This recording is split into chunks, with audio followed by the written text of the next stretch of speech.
That way. Okay, Mhm. go And for it. everybody will have to click OK on that. Yep. Yep. All right. I know Mike and Karen have met me briefly, but let me introduce myself briefly. And then Susan here is kind of hanging out, listening. I'm going to hop in if needed on questions and take some notes. So let us introduce ourselves very quickly. I'm Hannah Mulroy. I'm the Energy Portfolio Development Manager for the City of Longmont Power and Communications. So I do work for the municipal electric utility. I'm on Susan's team. So we're the Energy Strategies and Solutions team. So we do a lot of the kind of forward-facing, exciting, 100% renewable, residential efficiency, commercial efficiency, as I mentioned, kind of VPP, virtual power plant, DER planning, pretty squarely falls within my position. I'm here today to talk about kind of some foundational work that I've been working on the last couple of years to get us ready for some of the new technologies. And Susan, I don't know if you've met these folks or not, but I have met most of you, I think, at other SRL events. Susan Bartlett with Energy Strategies and Solutions at LPC. And appreciate you always kind of being a good forum for us to share information. And we're always glad that you're interested in kind of the things that we're working on. We do get to work on the most exciting things at the utility, I think. I'm partial. But so it's nice to have you all and other venues to be able to share where we are. And I'm just here. Hannah can easily do this on her own. I'm just here to capture questions or, identify things that we may want to include. You guys are a good basis for us to just be gathering what do people want to know about this. So that's why I'm here. Thanks. all right. Thanks, Susan.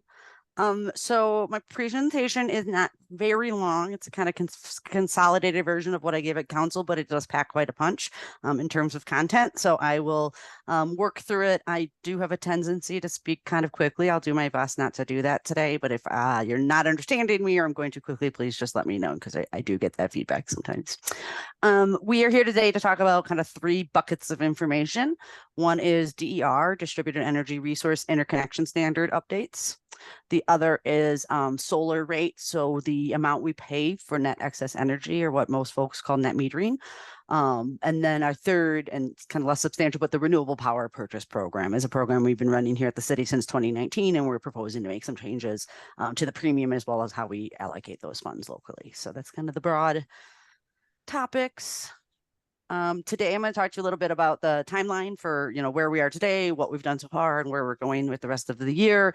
I'm going to talk about interconnection and the solar rate analysis we've been doing here at staff.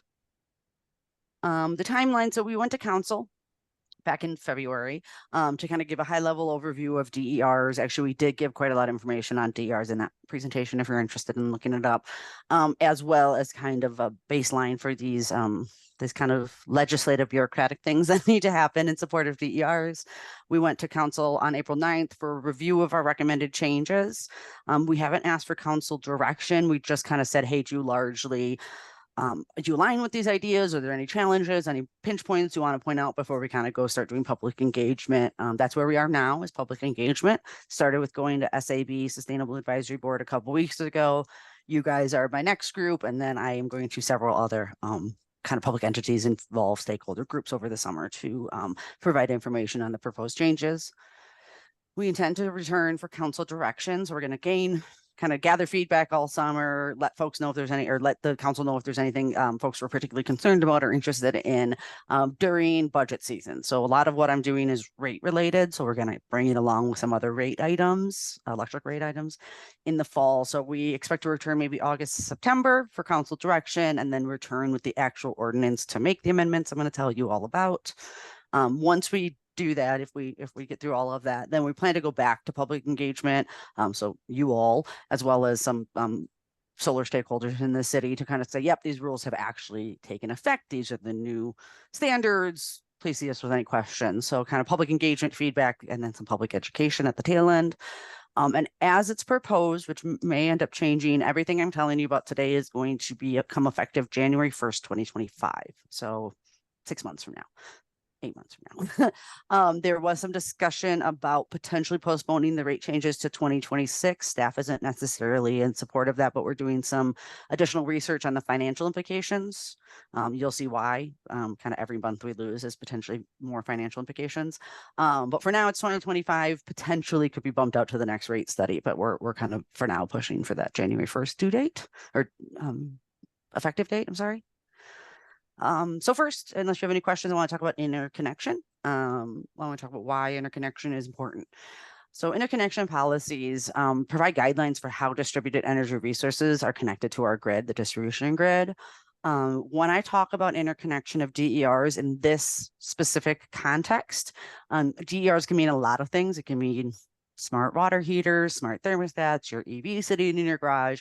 In this particular case, when we're talking about interconnection standards, DERs strictly applies to what could push energy back into the grid. That's when we have a lot more concern about what's happening with it.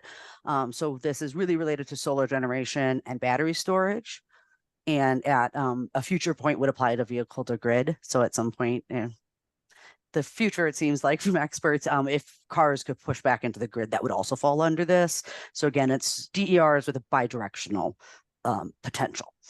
And then we have some unclear or inconsistent policies that sometimes present barriers to project development, causing delays and kind of increasing costs for the developer. So we're looking to provide consistent regulations, kind of clear regulations and modern regulations because we haven't made an update to it in a while.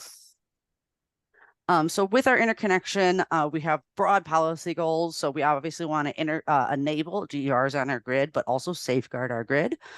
We want to align with regional and state interconnection standards for consistency. As I mentioned, we could use a little modernization in our interconnection standards that kind of has the same requirements and language and terminology as other utilities, including Fort Collins, Loveland, Estes Park, that are our owner communities, but also United and Excel and Poudre Valley. So just kind of bringing some of our standards up to industry protocol. Like I said, we want to modernize our standards to address emerging technologies and demand response opportunities. We want to provide some flexibility, and you'll see how in a second, to enable building and transportation electrification.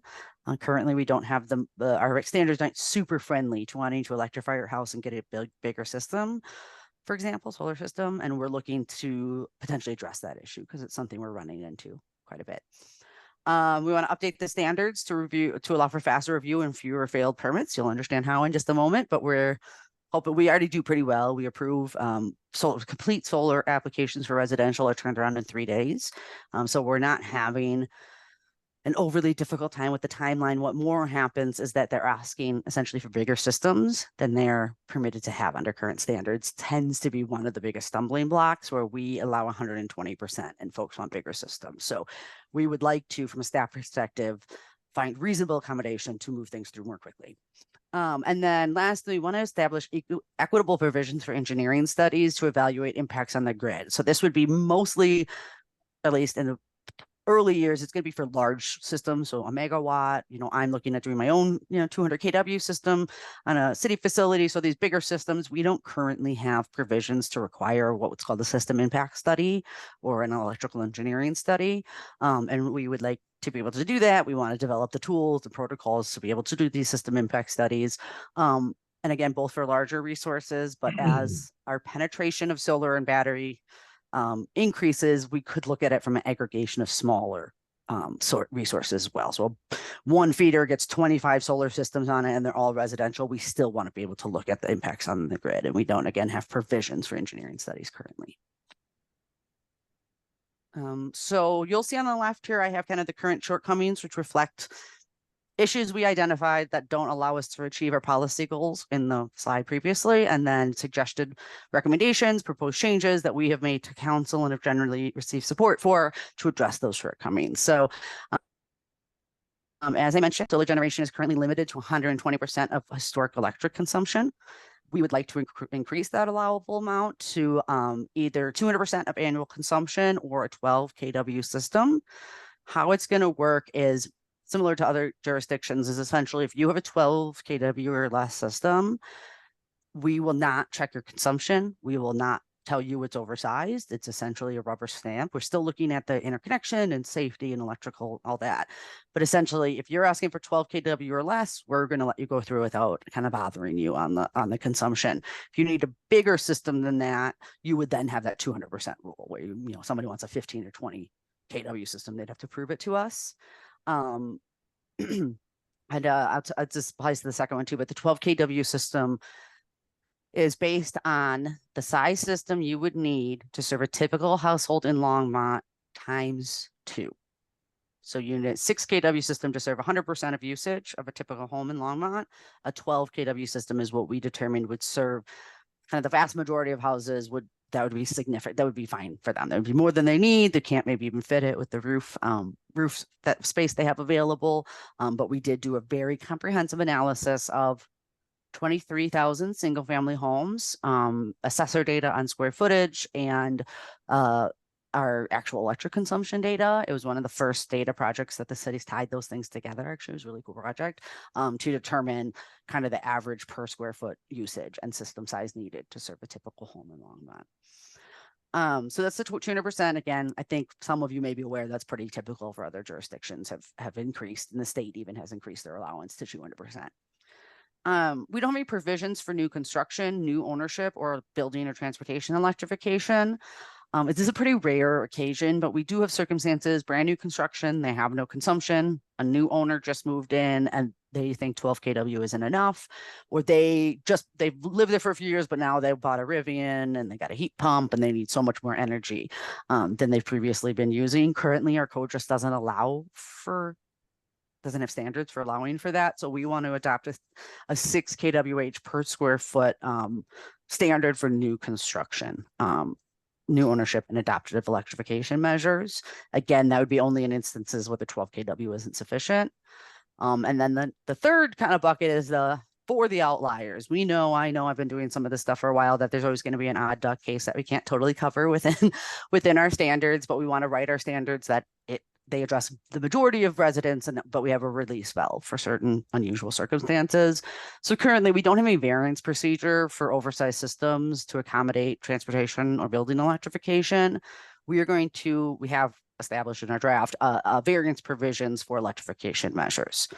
So you come in, you're a new owner, or you think 12 kW isn't enough and you don't necessarily have the load to justify a bigger system. If you show to us that you have purchased an EV, installed an EV charger, gotten a heat pump, and there's some other electrification measures, we will work with you to allow an oversized system under a variance procedure to be approved administratively. So it's not something like a variance that's going to go to a board of adjustment or council. It really is just our staff looking at it from a technical standpoint and our director signing off on it. Lastly, a few lessons. Obviously, I mentioned the standards are limited to generation, doesn't include storage or other DERs. So we want to include other DERs, particularly battery storage. Right now, if you read our standards, it's very specific to generation, and we know we're getting batteries, and soon, hopefully, we'll have even bigger batteries, and we need to know how to protect our grid and interact with these batteries. And then bidirectional EV charging, again, kind of anyone in the utility field knows that that's at least a few years off. So I'm not overly worried about it, but we want to get positioned for when it is available. As I mentioned, no engineering studies. So we are no provision, for engineering studies. What we're going to do is what we have done is created about a 45-page City of Longmont Distributed Energy Resource Interconnection Standards document, very similar to what other jurisdictions have around here. So basically, the code is pretty limited, what's in the ordinance. It points you to this outside council-adopted standards document, much like our construction or design documents that kind of have this outside, more living standards document. It's not all in the code. We're going to we're going to change our code to be more similar to other code sections where it just says, yep, we have provisions, please go see this outside standards document, and then some language around variances. So we've created it. It's actually completed through staff review, and it is with attorneys for technical review right now. So I told my electrical engineer he didn't have to be here tonight, but I have been working very closely with Frank Lindauer, a new senior electrical engineer at the city, starting maybe 8 months ago. He has been extraordinarily key in developing that standards document because it is really engineering heavy, and I am an urban planner by trade, not an engineer. So he's been very, very helpful. And the last thing and somewhat interesting is we lack industry communication protocols. So for anyone kind of familiar, it's IEEE like 2557. It's the international, like the communications protocol for software and hardware, essentially. Not totally my area of expertise, but I do know that when I get a VPP and I get a DERM system, and that is something I'm working on, I need to be able to talk to these systems and I need them to be able to talk to me. Currently, we don't have provisions. Some things are being installed anyways compliant with those communications protocol, but we're standardizing it. And then kind of the bigger your system is, the more robust that communications protocol has to be, because we need to talk to a 5 megawatt battery or solar lot. Need better information from them than a small residential system. So again, this is largely a lot of commercial applications we're trying to address, but just in general, we don't have communication protocol for monitoring production, signaling systems, or interacting with the VPP. I think that's the end of my interconnection stuff, and I can move into solar rates unless anybody has a question. Hannah, there is a question in the chat Thank you. I can't see the chat from Lyle. And Lyle, do you want to ask your question? Thank you. Sure. It was just that it said for new construction, there was a provision of 6 kilowatt hours per square foot. That means if you added 2 square foot, you'd be up to 12 kilowatt hours. I think that must mean watt hours, not kilowatt hours. If you added 1,000 square foot, you'd be up to 6 megawatt hours of. No, it's 6 kWh per square foot. So if you had 1,000 square foot home, you would get a system that generates 6,000 kWh in a year. Okay, 1,000 6 kilowatts would be 6 megawatts. But anyway, it's a minor. I think the meaning is clear. Okay, I want to make sure that there's no. I've shown this to quite a few people, and I just want to make sure I'm not kind of missing anything. But so I have a 2,100 square foot house, right? So what I would get 13,000 kWh in a year of a system size. So we would look at your total production. Yeah, I think the key there is that it's per year, right? It's how much you're going to generate per year for that. Correct. Yeah. Okay. It's not a 6 kilowatt system. It's a 6 right. It's not the system. It's how many kilowatt hours you're going to generate. All right. Yeah. I retract my question. Okay. I was like, I'm a little scared. No, yeah. So basically, we figured out that the average home with a lot of wiggle room uses about 3 kWh per square foot in Longmont, which is actually the same as Fort Collins and same as nationwide. So all that analysis, we just came up with the same numbers as everybody else. But and then to allow 200%, that's 6 kWh. I don't anticipate, much like Fort Collins has had this kind of similar rule for they don't use it very often because most of the time 12 kW is sufficient for most people's needs. Right. Okay. So that's a per year. Yeah, per year. And I can certainly make that edit to my bullet points as I work through going to the next entity. I'm open to any edits to my the way I'm communicating things. So thank you. I have a question on the DERs. Are you looking at all at considering the other thing that I see is people using water heaters?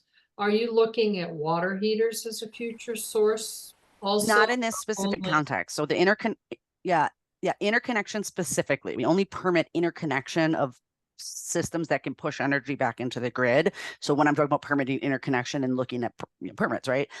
Yes, we are looking at water heaters, thermostats, EV chargers, EVs themselves as a distributed energy resource for load reduction, curtailment of generation, whatever it might be. They're just not dictated under this standards document. And it's slightly confusing because I wish everything wasn't called a distributed energy resource. So we're certainly looking at it, and that's something I think I'm going to come back later and present you all on, is we're starting to come up with how many water heaters we think we're going to be able to get in the city, or how many water heaters, heat pump water heaters, right? Or heat pump, air source heat pumps we're going to get in the city, and how much demand response we can get from that if we call on them. We have a lot of that math right now. We're working really, really closely with Platte River and the other owner communities. It's just got to get formalized a little bit into a program before we're comfortable sharing it, where we say, hey, we want to get 500 water heaters. We're going to pay you $50 to enroll, and we're going to pay you $50 every year to participate, whatever it might be. We're just kind of finalizing those metrics for more traditional DER demand response enrollment, and that would interact with our VPP. Again, this is very specific to battery and solar for now, and wind technically, if somebody was going to do wind, but they're not. Yeah, yeah, I don't have enough space for a windmill. Yeah, we don't even Uh, see micro turbines here really. They're getting So, smaller, aren't they? Yeah. they yeah. are. I actually came from the Midwest and we saw more applications of like on-site small turbines than I've seen here. I think it's a little windier in Northern Illinois Yeah. than it is here though. Yeah. Consistently. One other quick question. You were talking about the codes that you're updating. Are Mhm. the building codes going to be updated to for new building? That That would be an unrelated topic to what I'm talking about today. Okay. Yes, there are building code updates forthcoming. I will defer to Susan on whether this group would be part of the public engagement on that, but largely Susan's our representative with Blas, our building official, and Lisa Knobloch. Okay. There has to be updates to international code is happening anyways. What I think is up for some discussion is how much council has an appetite for stretch amendments. So building code's going to be updated. It has to, or we stay up to date. I should say it has to. We choose to stay up to date on our building codes. There Okay. are electric only provisions, solar ready provisions, battery ready provisions, so on and so forth. There's some kind of Mhm. regional recommendations on what we might bring forward to council, but again, it's what staff recommends, what council's willing to do, and we're looking at some of the cost implications right now. So I think we want to have some of that research done on if we did new construction, made it all be electric, what does that mean for our customers financially? But yeah, there are building codes. I think we probably wouldn't see them for. What do you The think? latest IECC Yeah. revisions won't be out until the end of this month, which is very, very late Very late. for a code cycle. Mhm. And I would imagine building services will bring those to city council in the fall, so that they have time to review and kind of do some stakeholder engagement along the way. I wouldn't imagine anything would be adopted until the end of the year or early in 2025. Mhm. Okay. She's right. Yeah, they're behind on getting to us. We have to do review. We have to not me, but staff has to make recommendations on any stretch amendments that are being kind of considered in the area and then present that to council. So it's ultimately up to them if they want to do baseline code or do any stretch amendments. But it's nothing in code needs to change for what I'm doing. Okay. Yeah. So I have had building and I actually came from the planning and building department. I know building really well. They've reviewed all of this for me and they also review all of our solar permits, big and small, that are coming through. So we work really closely with them on it. Okay, great. Thank you. Yep. I appreciate that. Okay. I'm going to get to rates because it's slightly more complicated and maybe of more interest. So let me get to that real quick and make sure we have enough time for you guys to get to your other topics too. So I've been with LPC for about 2 years. I came over from planning and building department. I have been working for about 2 years with our rates folks on a solar rate analysis. So I work really closely. Our rates falls under strategic integration, kind of business enablement, but Brian McGill is our rate manager. He's been here 26 years or something. He and I have been working very closely for 2 years on the rate analysis, and then we've had some of his staff helping as well. As part of the rate analysis, the kind of primary big change thing that we're talking about is the credit rate for net metering. So how much we pay for net metered energy. I'll get into more detail on that. And then our rate for our current renewable power purchase program. So we have I think 600 participants in the renewable power purchase program. We sell something like 7 million kilowatt hours a year through that program. And it's been live since 2019. We would like to make some adjustments to it based on current conditions. Net metering, I would imagine most of you are familiar with this, but I do want to get kind of a baseline is the net metering, how we currently do it. So currently the city credits both residential and commercial solar customers for their excess energy at the retail energy rate. So what you pay us, we pay you for net excess energy. For those of you who may or may not be familiar, we settle up on the month. So if you've produced more in a month than you have used, you get a credit on your bill that rolls over to the next month, rolls over till the end of the year. Certain people get payouts. We actually did an analysis. Kind of shockingly few people get payouts at the end of the year where they get a check. It usually is that you eat up your kind of summer excess gets eaten up in winter.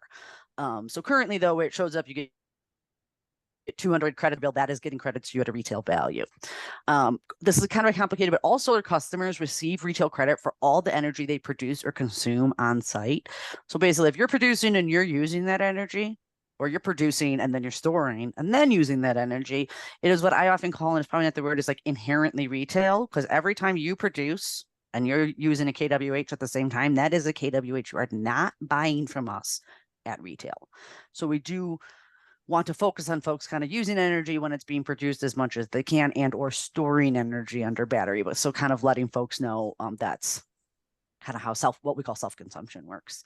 The city pays a premium to customers for net metering. The crux of all of this is that we pay a credit above what we would pay Platte River Power Authority at wholesale rates.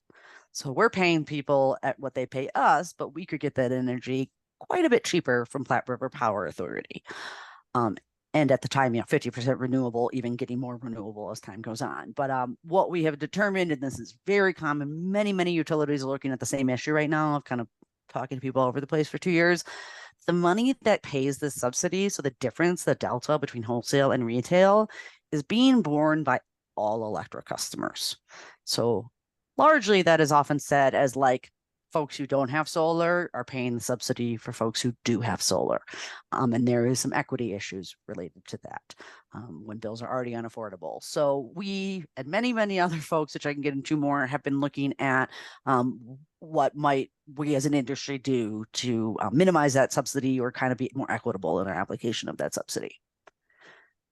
What we did, and I actually have another slide showing more scenarios, is I worked with rates folks to project, well, basically right now in 2023, 2024, our subsidy we're paying to solar customers is about $64,000 a year or $143 per solar customer. Relatively negligible amount in the scheme of LPC's budget, but we also know that our solar is growing year over year. I don't want to say exponentially, but quickly. And we expect much larger systems to come in at some point. We know there's things in the pipeline, a megawatt or 400 kW commercial systems that are going to really increase this number over time. What we did is we looked at how much wholesale is going to grow over the next 20 years, how much retail is the cost, is looking to be over the next 20 years, and then how much solar we are projected to get in the city. So this graph is using all of those assumptions and saying, if we continue on our current path, in 2043, that $64,000 subsidy is going to grow to $3.32 million a year. And that is $383 per solar customer a year. I have a question on this slide, and it's been in my head since you. Oh yeah, you watched. Yeah, you watched. Yeah. How many? Because this is a huge increase. Mm-hmm. How many more solar customers does this represent? I don't have that number handy. I do have that number. So it goes from 6 megawatts of production or solar to 81 megawatts of solar.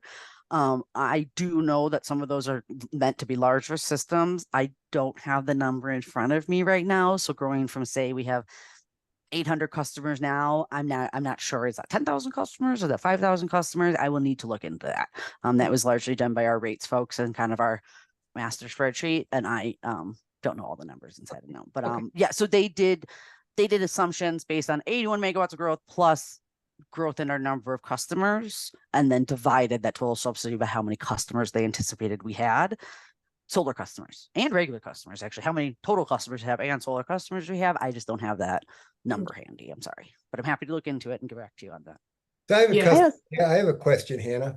Yeah. So when you do these expense studies, do you also include the basically you've got a cost for distribution of the electricity in the city, right? And of course, if you're a solar producer, you don't have to build out as much capacity for that, right? So do you take that into consideration when you look at this? I hear what you're saying. I would say the idea that solar customers don't use full capacity of their systems is an inaccurate statement, and that we have to have readiness to serve every single customer at their full load as if they didn't have solar, because largely the solar isn't producing when their biggest load is coming online. So the kind of idea of like carrying costs being less for solar customers is a bit of a misconception. It is a misconception. So yes, we take into account, now to get into a second where we're talking about what we think we should value, we are trying to reflect, and we'll get into a second, like we would like to pay folks for their solar, and we're saying we'd like to pay them a little more than wholesale. Part of that is the distribution level benefits of that solar, that we're not losing power coming from Platte River. We don't have line losses. We have local benefits. Lost power we have to buy from Longmont, from Platte River. So we're trying to reflect, and I'll get to that in a second, a little bit of that local value in how much we pay folks per kilowatt hour. But no, we haven't taken into consideration that, because again, until even battery technology is more robust, or we can actually rely on what we call non-wire alternatives, every single customer, the system has to be built to serve their full capacity as if they had no renewable energy.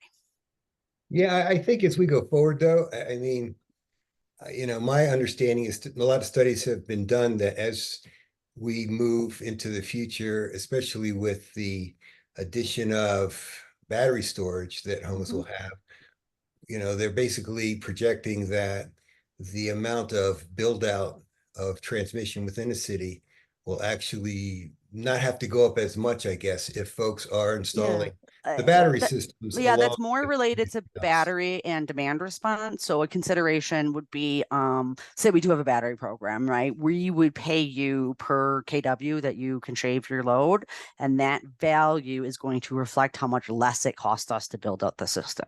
So when we actually, again, it's called non-wire alternatives, NWAs. It's bit of a new thing actually, in terms of not being able to find great resources and people who've actually made it work. But yes, as batteries, demand response. So for example, say a feeder would need to be upgraded because a bunch of people want to do EVs.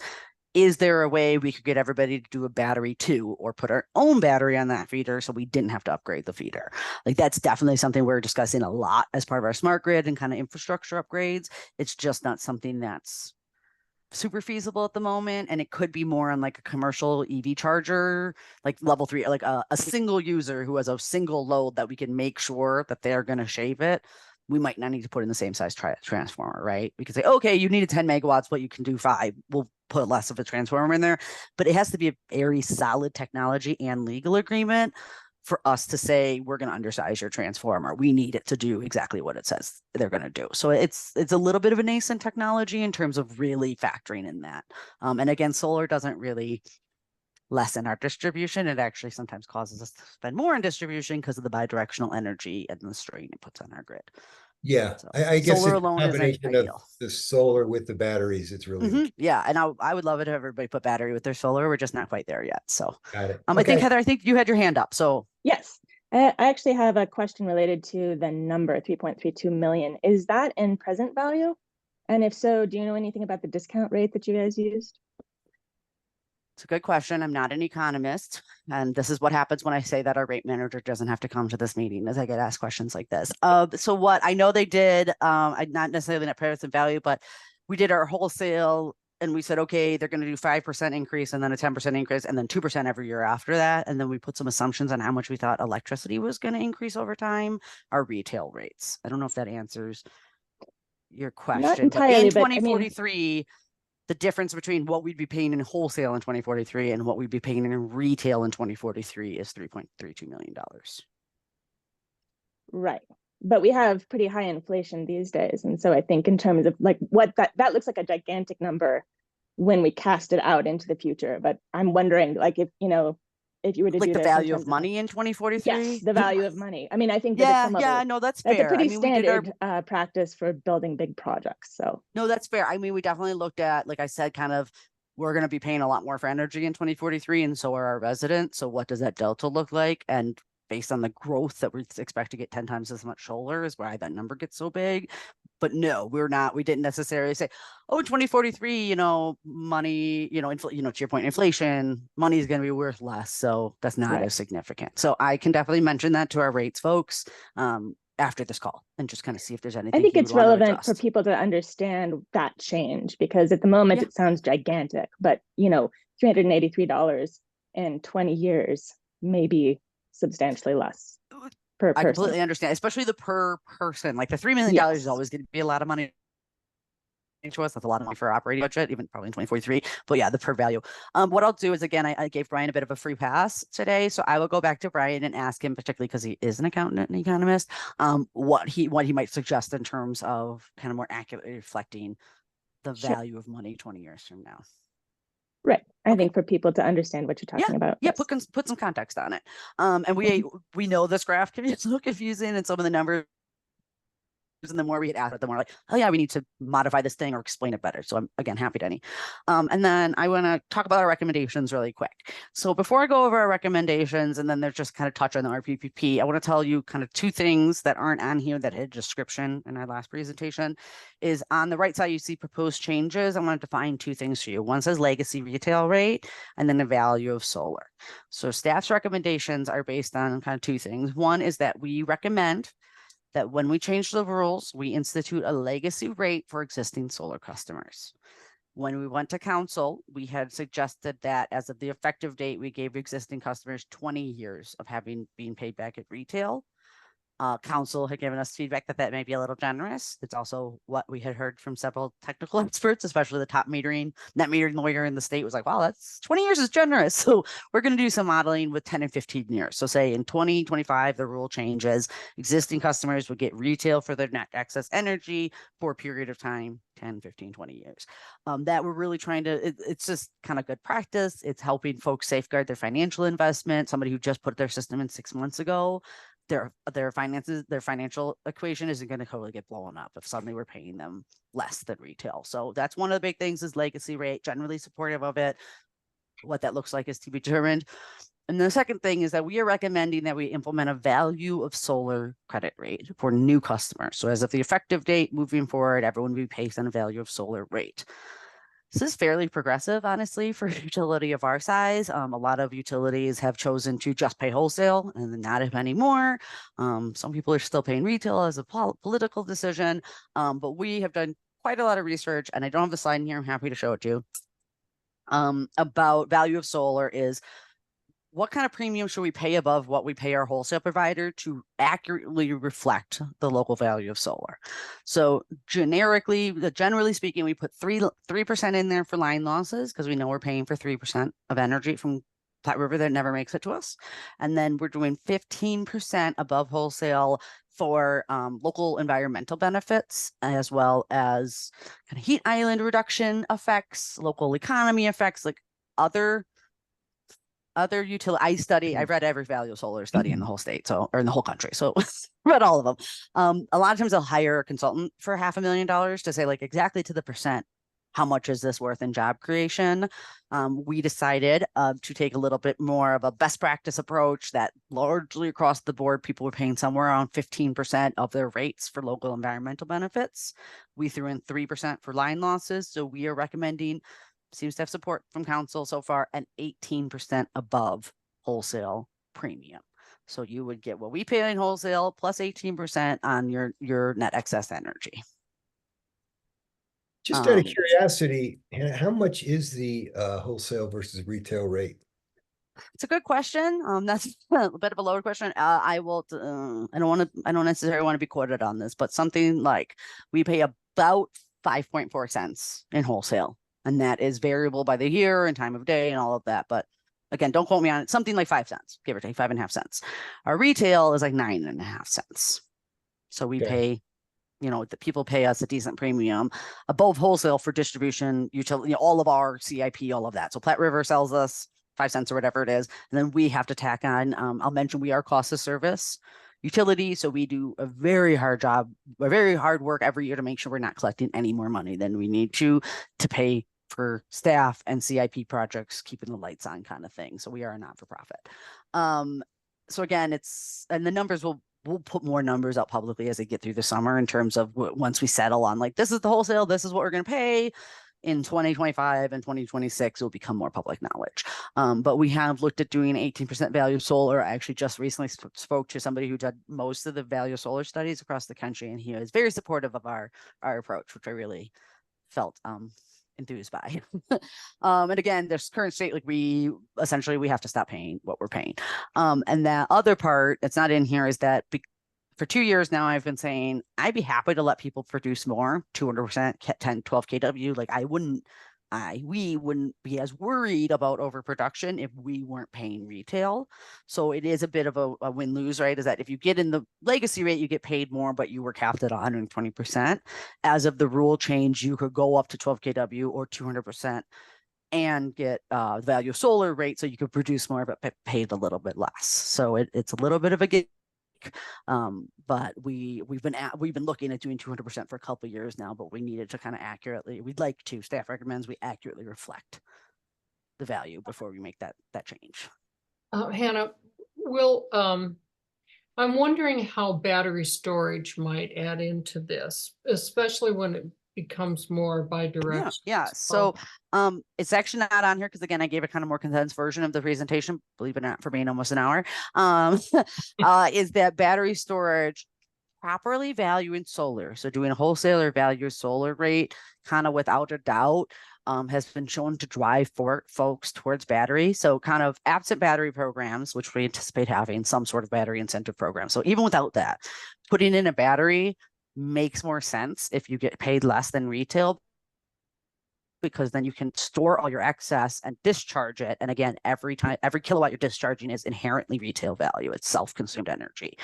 So properly valuing it can indirectly incentivize folks to adopt battery as well. And we hope, kind of with our upcoming battery incentives that are gonna, I don't want to be saying things too quickly, but hopefully in 2025, we're gonna have a robust program for it.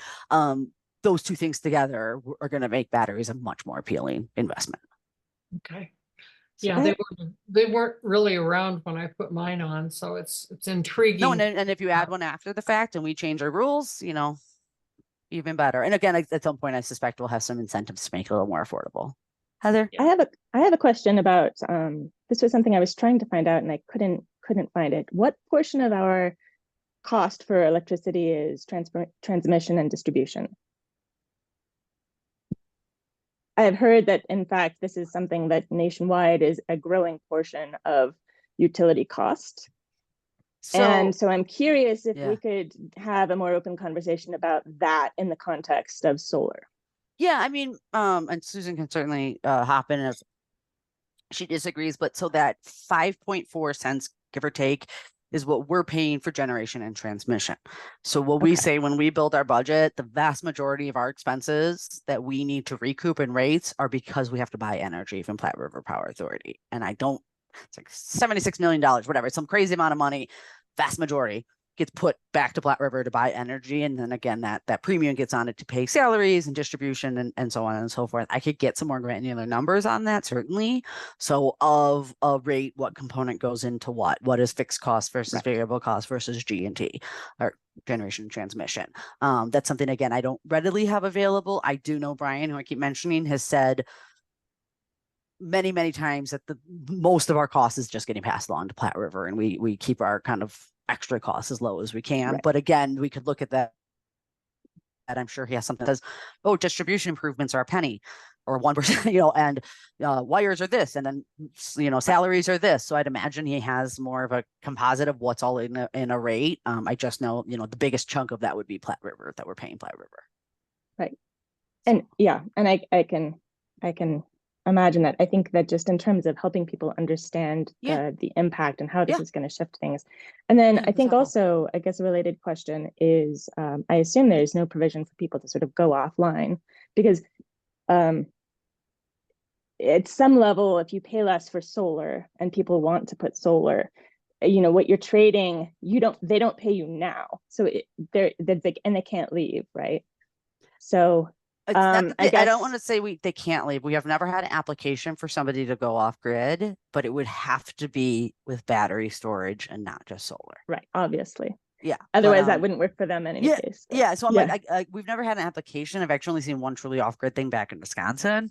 And it's more of a mountain thing, I think, in Colorado. Yeah, it's more of a mountain thing, because we even talk about microgrids, and we're like, yeah, nobody's going to do that investment because our energy is inexpensive, green, and very reliable. So I think to make the economic case for it, it would be hard.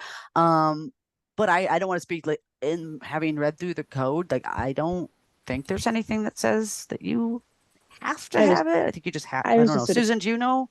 I have not found anything either. And in talking with one of our senior engineers, I don't think there's anything keeping Longmont folks from isolating themselves from the grid.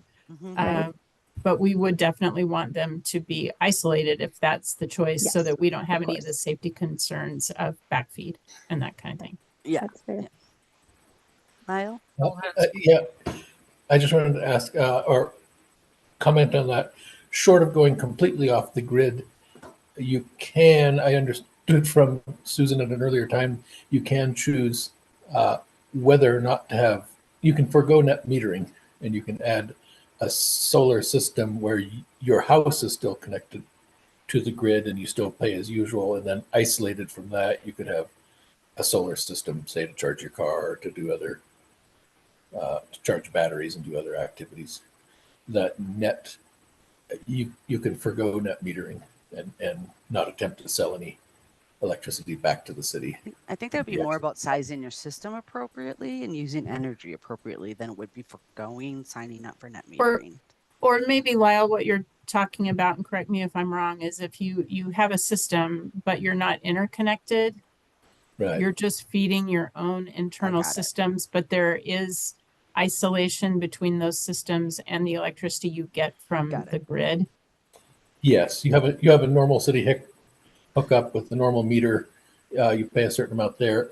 Isolated from that, you have on your shed or whatever a solar system that partially powers. Yeah, I think we haven't. I haven't seen that application, but I don't. There would be a reason why if you had a solar feeding into your battery or your car, and we knew it wasn't ever going to backfeed into the grid, that we would allow that. Right. Again, I don't think it's explicitly detailed in there. So some people, probably a lot of people do it on a small way with solar lighting in their gardens or a solar pond pump or something. Very true. Yes, we've all seen that application of it. Yeah, there's probably a bigger version of that. But yeah, again, we haven't seen a whole lot of requests for like kind of off grid. But I also think that's because we got a good grid, but also battery storage is just not super feasible right now. I do want to talk about RPPP unless anybody has any more questions on the value of solar, because I want to be respect. I think you have other things you want to chat about after it's done. So some of you may or may not be familiar with our renewable power purchase program that folks can elect to pay a premium. Currently want 3.12 cents per kilowatt hour to support renewable energy in the city. So it's very clearly most businesses tend to be the ones that are more concerned about actual greenhouse gas emissions reporting, so on and so forth.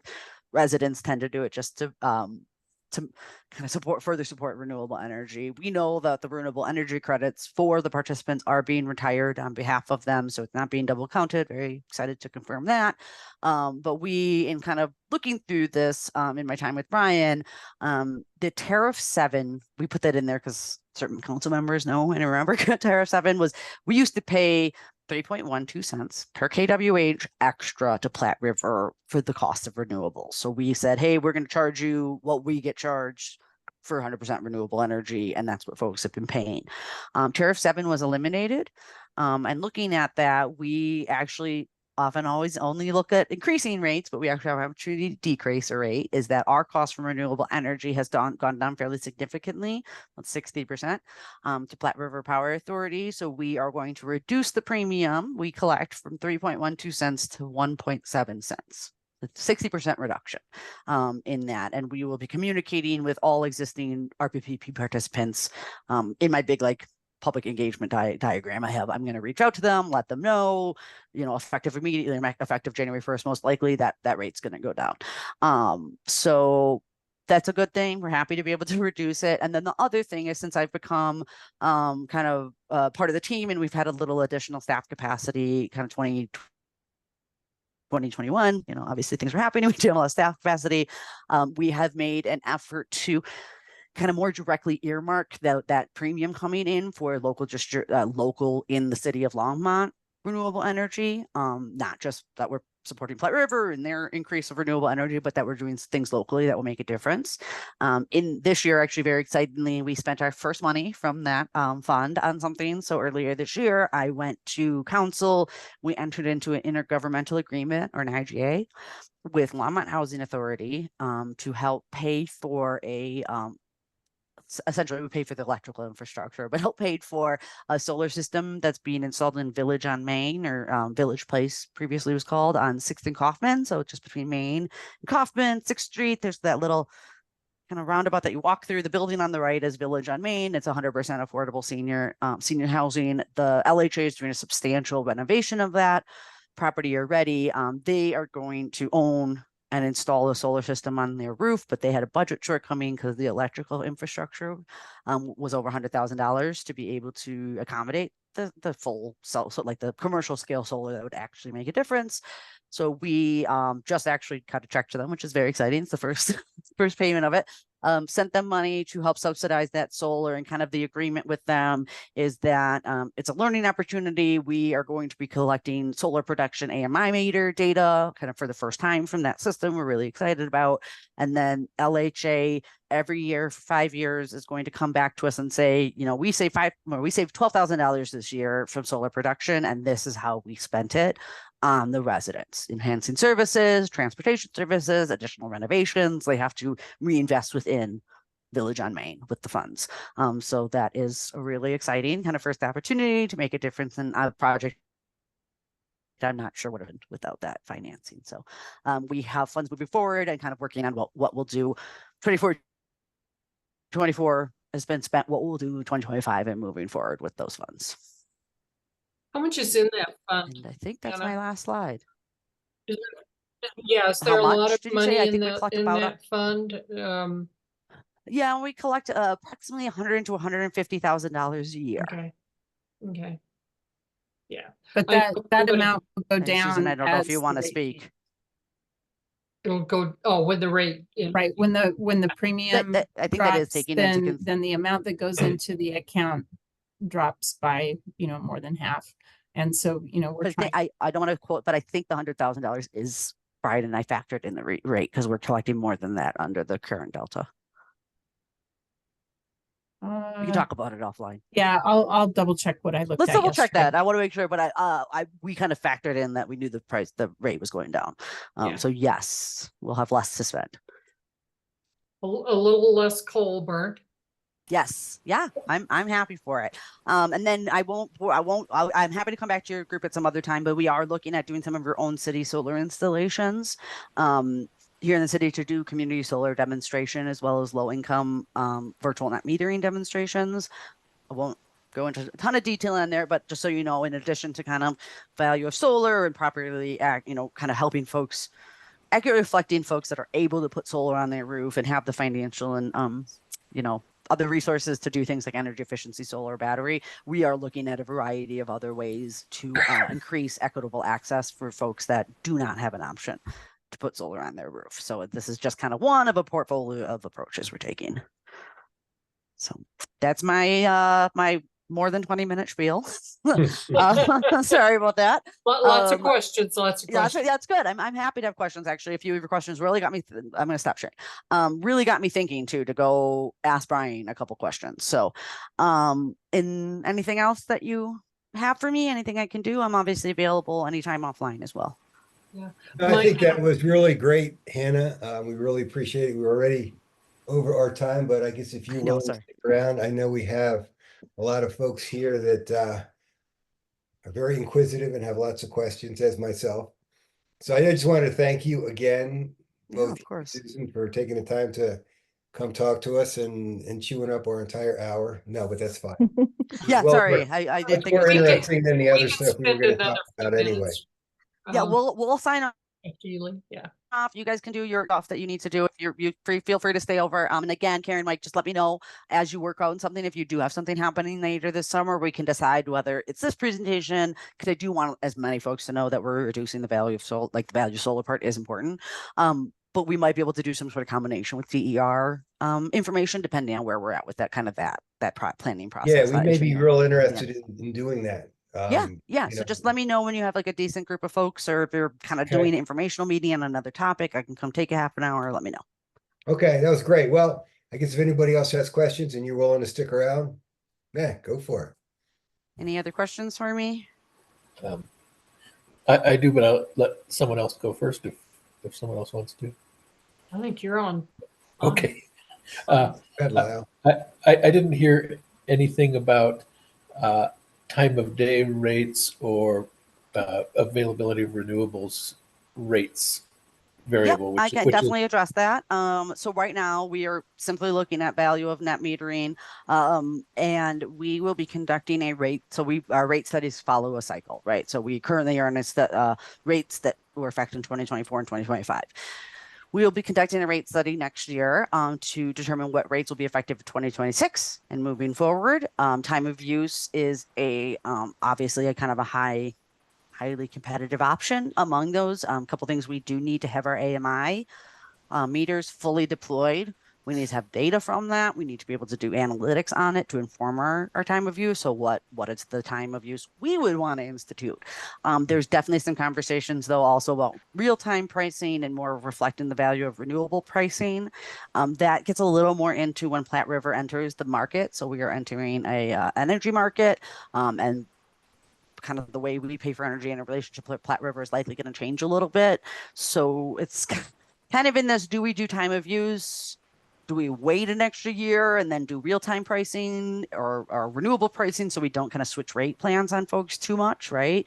So that's something I think in 2025, we have some consultancy dollars set aside to get rate consulting as well as our AMI data. I think we'll have a better idea of if we want to do a more traditional time of use and that's going to serve us well until 2030, or if we want to postpone a year and do kind of a real-time pricing when all the tools are available to do so. How soon will AMI be totally rolled out? End of this year, we'll have all of our meters installed. And then there is definitely a component of like, okay, then they're installed and now we need to deal with all the data we have coming. Not that we aren't, but like from our perspective, like my energies team, we're really excited. You can't just like, oh, well, you need like some time of data to have been collected. And then you can actually use that data in rate modeling to kind of say, okay, if we implemented a time of use on summer from 4 to 7, what would happen? If we did 5 to 9, what would have happened? So you can actually use that AMI data to run rate scenarios and look at things like what's the cost differential to the customer, but also what has the most greenhouse gas reduction, renewable, like what's the best for discouraging, people using it at the wrong time. The homeowners are supposed to get some of that hourly information also, right? I don't know if Why- Susan wants to answer that question. I don't know how that we've decided how we're going to make that available to customers yet. Eventually, our true? customers will have access to a dashboard.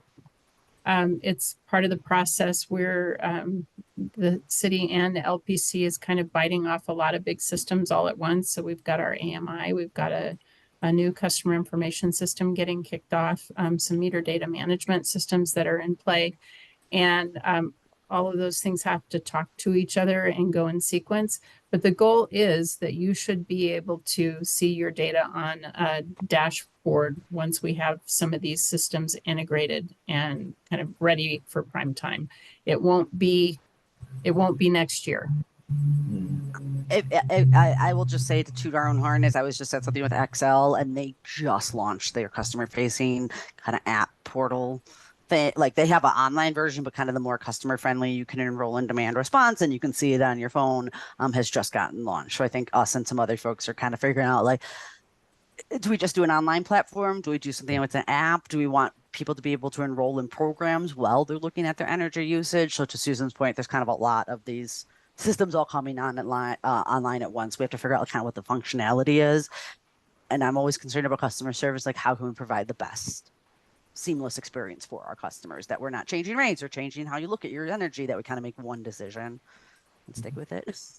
Do you know what fraction of your energy goes to commercial customers who have already had hourly meters for some years? Oh, that's Is a good, because we have like the demand meters to do demand customers and coincident demand customers. Susan, I don't know. I know a lot of our energy goes to those high users, but I don't know.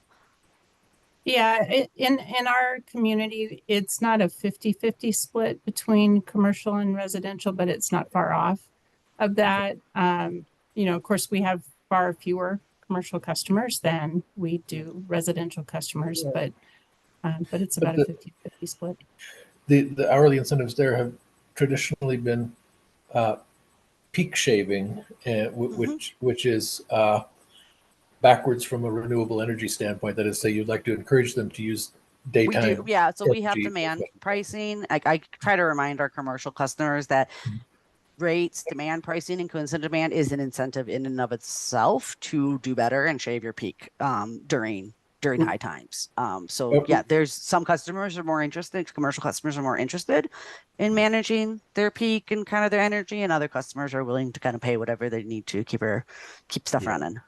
But the peak incentive is the wrong way to go. It helps coal, where the 24-hour supply is constant. You want to shave the peaks and fill in the valleys. It's wrong for a solar heavy system where you want to encourage people to pile At their the usage right time of day. into it. Yeah, exactly. It Yeah, isn't yeah. just shave peak. It's actually, can you do things when we have a bunch of energy available? And I mean, I don't want to get, there's conversations about, okay, all you can use during certain hours of day, because we're going to be dumping it on the market anyways. Like in the future, is there something like that where it's like, hey, from 1 to 3, use all the energy you want? So there's been some really interesting conversations. Susan and I go to quite a lot of like national conferences, and there's quite a few different ways you can go about doing that. Both demand response, peak shaving, but also rates as another form of incentive. So interesting stuff. Yeah, it is. But some of that doesn't have to wait for AMI. And I didn't work on rates like 2 years ago, so I'm kind of amazed how much I'm doing in it now. So, any other questions at all? Yeah, Hannah, I've got a quick one, I think. Yeah. I'm just curious again, back to the wholesale versus retail rate. I assume a retail rate is primarily based on the cost that LPC has for its entire distribution network and maintaining it. Is that Yep, that and Delta? Other operations, staff time, things of the sort. So it's not just capital investment, but it's an operations budget. So how much we have to pay our staff and our linemen, cars we have to buy to, trucks that we have to buy to go service those lines. So it's part of the cost of service budget rate analysis every year, is that we say, hey, we think we're going to buy this much energy from Platte River, and that's 60% of our cost. And then we think, we know we need to rebuild things. We know we're going to have this many employees. We do our best to kind of figure out what the operations cost is. And then literally, divide that by how many kWh we think we're going to sell and how many kW peak we're going to sell. So we do the best to be like, this is exactly how much we have to collect to pay for our distribution operations and then Platte River costs. Right. All right. Thanks. Yep. Anything else? Very informative, guys. Thank you so much. No, I appreciate it. You guys have had great questions and made me think of things, and I appreciate that. So I will go look into some of these things you've asked and see what I can find out. Great. Well, thanks again, Hannah All right. and Susan, for stopping by and spending the hour with us, or a little more. Thanks for giving us a little extra time. Yeah. Thank you. Good to see you I all. think everybody's very interested here, as you can see. And my name, Susan's name, you can always call, email me, ask me to give you information offline. I'm always kind of happy to dig into information for people.